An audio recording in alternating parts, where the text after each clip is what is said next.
Ішкі энергия дегеніміз денені құрайтын бөлшектердің, яғни молекулалардың, атомдардың, электрондардың қауысты қозғалыстары мен өзара әсерлесуінің энергияларының қосындысы.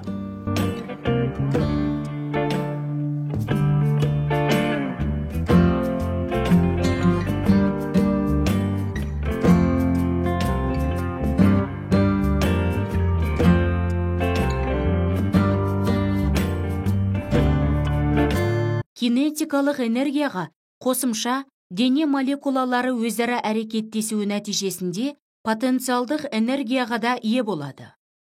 Газдарда бұл энергия өте аз болады. Ал қатты денелер мен сұйықтықтарда ішкі энергияның көп бөлігін құрайды. Дененің ішкі энергиясы дене молекулаларының кинетикалық энергиялары мен олардың өзара әрекеттесу энергияларының қосындысына тең. Егер дене молекулалары бір-бірінен ұзақ арақашықтықта орналасса, онда олардың өзара әрекеттесу күші өте аз болады. Бұл тартылыс күші болып табылады. Сондықтан, оны теріс таңбамен жазамыз.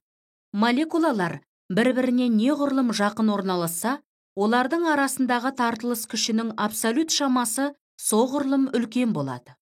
Егер молекулалар бір-біріне өте жақын қозғалса, онда олардың арасындағы тартылыс күші нөлге тең болады. Осы кезде молекулалардың өзара тебіліс күші пайда болады. Егер молекулалар бір-біріне жақын орналасса, тебіліс күші артады. Бұл қатынас молекулалардың арақашықтығына қатысты потенциалдық энергияның графигі түрінде де көрсетуге болады. Әрбір молекулаға әсер ететін тең әсерлі күш нөлге тең болғанда, молекулалар әрекеттесуінің потенциалдық энергиясы графикте көрсетілгендей R0 қашықтығында өте төмен болады. Дененің ішкі энергиясын анықтау өте қиын.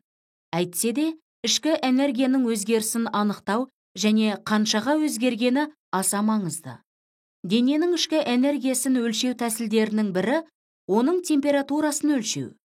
Егер дененің температурасы артса, онда оның ішкі энергиясы да артады. Егер температура төмендесе, онда ішкі энергия кемейді. Ішкі энергияны екі түрлі әдіспен өзгертуге болады. Денеге жылу берілуі, немесе денеден жылу бөліну арқылы және дененің қандай да бір жұмыс жасау арқылы.